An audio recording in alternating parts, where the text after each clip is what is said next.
Welcome back, ladies and gentlemen. This is the Bearable Bull here. And I got this aggressively average content for you today. As Good Morning Crypto brings the headline that everyone needs to see. As Brad Garlinghouse has been loud and bold recently, letting everyone in the XRP army know he foresees an XRP, Solana, and even Cardano ETF at some point soon. He says they are inevitable.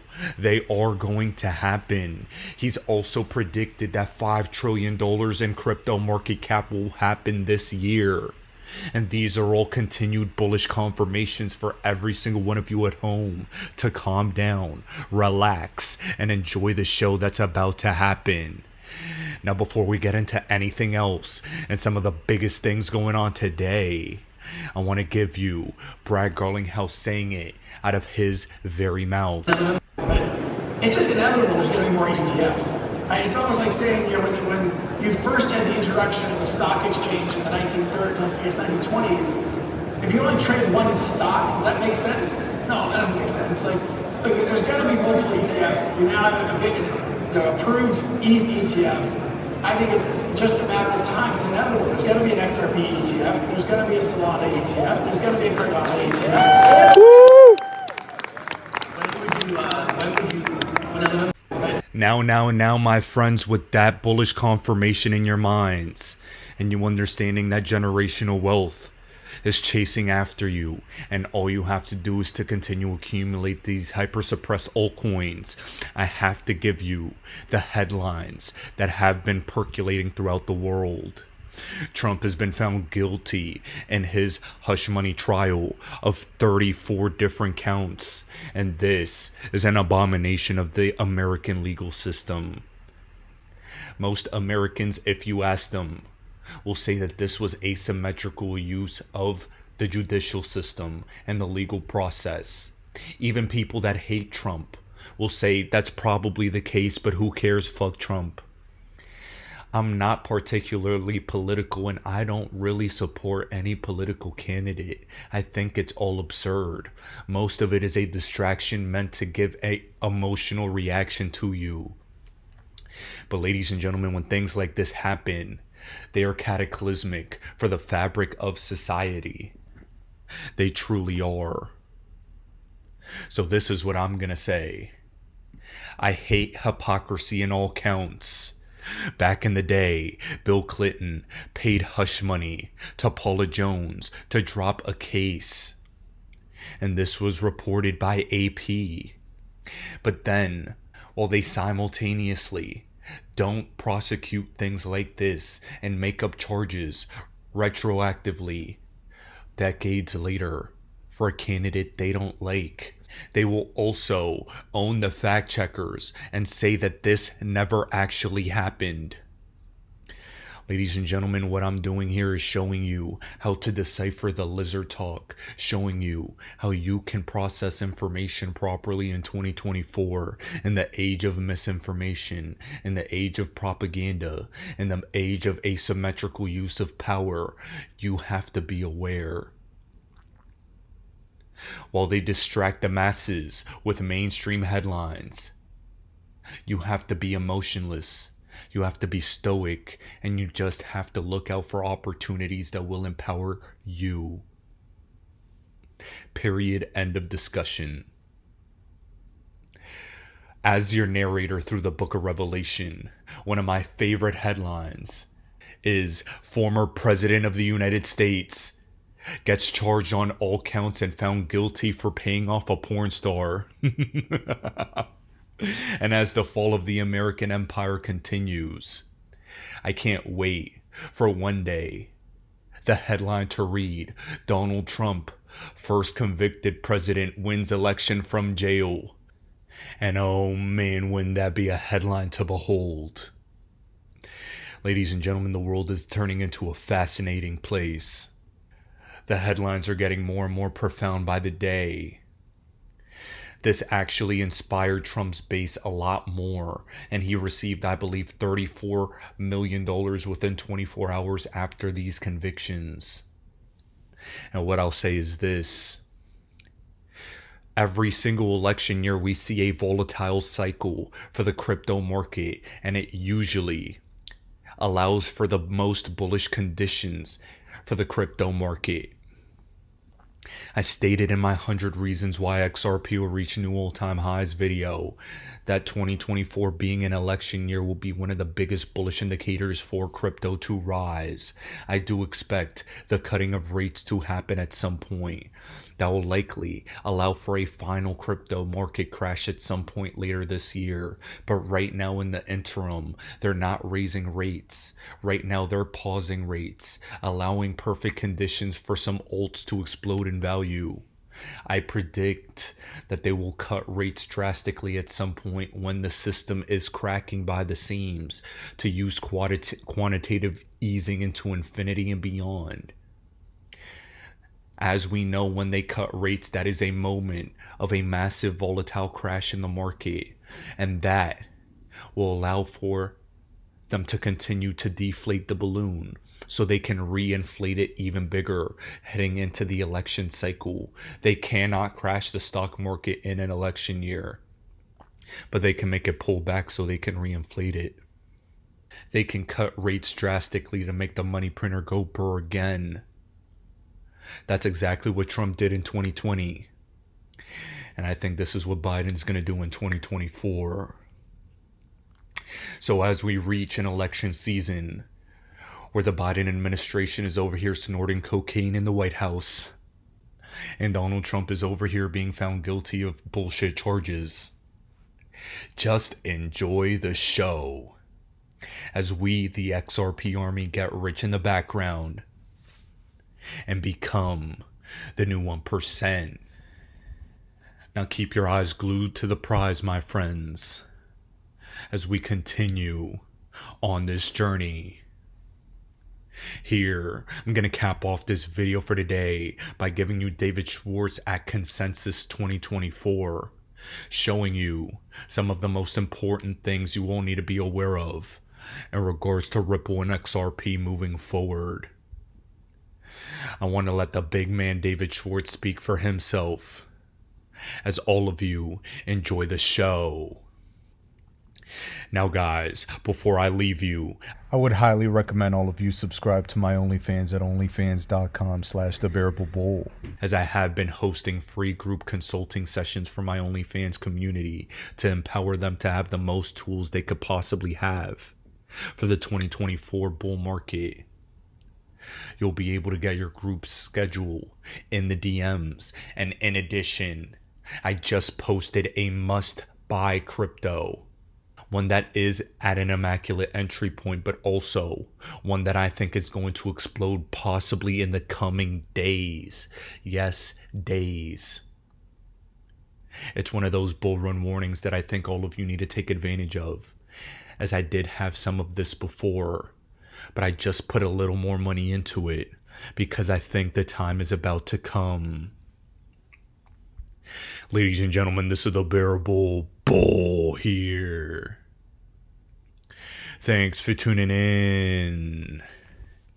If you haven't done so already, please buy your offline hardware wallets, and especially the Decent wallet, as they are running a promotion here from May 30th all the way to June 2nd, because the Ethereum ETF just got approved.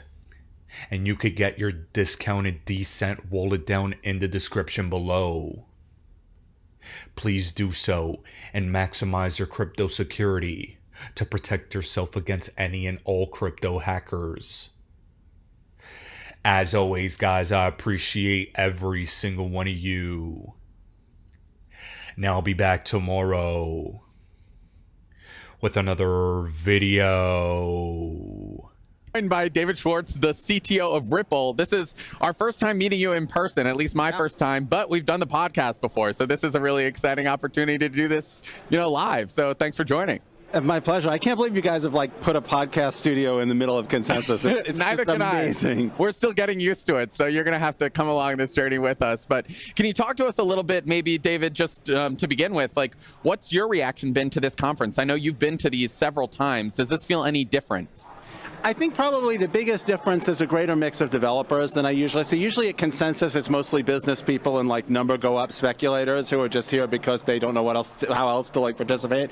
But there've been I've seen a lot of developers here, a lot of positive talk about actual constructive uses. And I think that's exciting. There's a lot of excitement around AI, around bringing institutions on, and I think there's a sense here that we're close to that kind of inflection point where we get both sort of institutional adoption and grassroots adoption to really ignite that sort of mass use that I think we all are hoping to see. David, somebody like you who's just been around this space, almost as long as anybody, I'm curious. And focusing on Ripple, what you're working on at Ripple Labs and XRP Ledger, have you learned anything? Have you had any eureka moments from other projects or any other technology or a speech or a meeting that you had that was surprising or interesting to you? I think the excitement around AI has kind of been surprising to me, at how quickly people sort of realize that there's going to be some kind of synergy between blockchain and AI. Not sure exactly what that is, but I think there's a lot of very interesting developments in that direction. And I think the institutional adoption of real DeFi use cases, which is something that you wouldn't expect because they're subject to all of the regulatory compliance. And I think people have found ways to mix the need for regulatory compliance without creating an island that's, what nobody wants is an institutional use case that's on a blockchain for no particular reason, where it actually does enable DeFi. Like the case where that's the most obvious is a stablecoin. Stablecoin is the most regulated thing possibly in all of the space, and yet people are using these stablecoins anonymously in completely DeFi decentralized applications, and I think that synergy and ignition is really exciting. Now, y'all just yesterday announced your roadmap, and that includes kind of a big institutional DeFi focus. Is that right? Yeah, that's exactly right. The idea that institutions can build things that are very strictly, very tightly regulated, things like portfolios of traditional loans that are heavily regulated, but they can interoperate with DeFi systems. So, for example, you might have a regulated lender who issues very traditional real estate or commercial loans, and then you might have tokenization of that debt that then anyone can hold in a purely DeFi system. And I think if you look at like the way systems grow, if you look at the way the internet grew, there was government and military adoption that enabled grassroots adoption that built the system. That synergy is what really builds something that can be dominant, that can really grow. And I think we see that corner. We see the XRP Ledger as being a blockchain where those kinds of use cases can really work. We are a tech podcast, and you mentioned that you've seen a bigger developer presence here this year at Consensus. I'm wondering, are you taking any inspiration from like the tech conversations and bringing that to the Ripple ecosystem? Like I'm thinking zero knowledge, right? That's been a hot topic. Maybe restaking. We're seeing like layer 1 protocols become a layer 2 all of a sudden. So what are you taking into consideration like with these big techie trends and how that might maybe apply to the XRP Ledger? The biggest one for me particularly is interoperability. Mm-hmm. Nobody would use the internet if it was just one website. And I think the same thing is going to happen with blockchains. Blockchains there are going to be some that, like Bitcoin, are basically just move an asset. Mm-hmm. And there are some like Ethereum where you can bring any use case you want, but it's not particularly great for payments, or it's not particularly great for like large scale data storage. It may not be great for AI.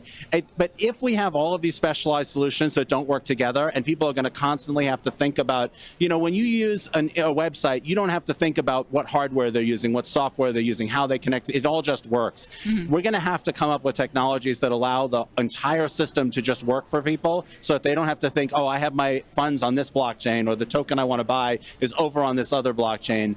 And I see a lot of people who we don't really know how to do that very well yet. There are a lot of people who think when you're pushing a technology, it's tempting to say that it solves every problem perfectly, but we all know that interoperability is going to be something we're going to be working on for a long time, and it's just going to gradually get better. But I think like the very first step of that is token portability, and there's a lot of companies that I've spoken to who have really good solutions to that, and I think like that is the baby step that we absolutely have to have. But if people have to think about what blockchains they're using, what technologies they're using, then we're never going to get mass adoption. But what specifically are those challenges then with interoperability? Because we're seeing all sorts of different solutions around that too. Even like, I'm thinking like Polygon is coming out with its own ag layer, right? Where they're sort of keeping everything in their system so that like the different chains within their Polygon ecosystem can sort of interact with each other. Or, what was it called? storage proofs. So you don't even need to like move your assets over to another chain. You have proof that like it sits on another chain. So I'm just sort of wondering what sort of solutions you're thinking of in interoperability to these challenges. There are a number of different dilemmas that you run into with these solutions that sound really good, and they do work. I'm not saying they don't work. That there's these dilemmas you run into when you want people to rely on them for perhaps tens of billions of dollars. Like, one of the core problems is most of these technologies have ways that they can fail that are very improbable but can happen. So an example with a zero-knowledge proof system is you may get into a situation, and you can prove that this can happen, where nobody can advance the system, where nobody can produce a zero-knowledge proof that will satisfy the system. And either you have some governance process that can unjam the system when that happens, or you don't. And if you don't, then it's like the nuclear reactor that it probably won't melt down, but if it does, like, everybody loses everything. The other problem that you have is you can't steal Bitcoin from the Bitcoin blockchain because there's no place else you can take it. You can't steal XRP from the XRP ledger. So when you're trusting systems like mining or consensus, you're trusting them not to double spend or not to rewind the ledger, but you're not trusting them not to steal billions of dollars from the blockchain, because they can't. It's impossible. There's no place they could take it. When you have these bridged interoperability systems, like when you have wrapped Bitcoin, someone is protecting the real Bitcoin from being stolen. And the dilemma you run into is either they're making a lot of money or they're not making a lot of money. If they're making a lot of money, the system is very expensive because you're the ones paying them all this money to do it. If bridges are expensive, people won't find them interesting. If they're not making a whole lot of money, they're heavily incentivized to steal the actual underlying Bitcoin and run. And if you design technical systems to prevent them from stealing the Bitcoin, you run into the same problem that if these technical systems break, is there somebody who can unbreak them? Well, then they might unbreak them when they're not broken. So when Ripple kind of first hit the scene, I forget how many years ago, remind me, it was 2014? Well, I started working on what became Ripple in late 2011. 2011. And the company was late 2012. Okay, so around that time frame, there was some initial hostility that we've talked about before towards Ripple and its sort of institution-centric approach. And it does feel like things have changed. I mean, we're talking a lot about regulation. We're talking about ETFs from Blackstone, BlackRock, and and all of these different entities. What does it feel like, from your seat? Do you feel like people have kind of evolved to the Ripple worldview, or it must feel different for you, given all of that criticism you got initially? Yeah, I think the undeniable piece of proof is stablecoins like USDC and Tether. They are as institutional a thing as you can possibly get, and yet they are what's fueling these completely decentralized economies. I think you can't deny right now that the institutional adoption is going to enable grassroots adoption and vice versa. I think the thing that we were too early on is when we were trying to bring institutions on for their payments, they weren't going to bring their customers to blockchains, right? Like, if your bank is using, let's say they're using Ripple's payment technology, and they're using blockchains, and they're using XRP in payments. You as a customer, it's invisible to you. They're not going to bring you into the blockchain space. Yeah. What's exciting about this second wave of sort of institutional adoption is that they're either bringing their customers directly onto the blockchain, or they're enabling people to do things on the blockchain. Sure. I think you have to accept that, like, if there's going to be mass adoption, it's going to be these sort of hand in hand. Yeah. The thing that I think people were skeptical about, that I think now the evidence is undeniable, is that wouldn't mean that everything would have to be regulated. I think the thing that people didn't realize is that, like, you can have a stable coin or a loan portfolio or a tokenized security that's completely thoroughly regulated. They do KYC, AML on every single customer, and yet on the back end, there's tokens that represent ownership interest or collateralization against that are completely decentralized. So that's like, we see that now. On that note, David, thank you so much for joining us. It's super cool to speak to you in person, see you in person, and yeah, great insights as always.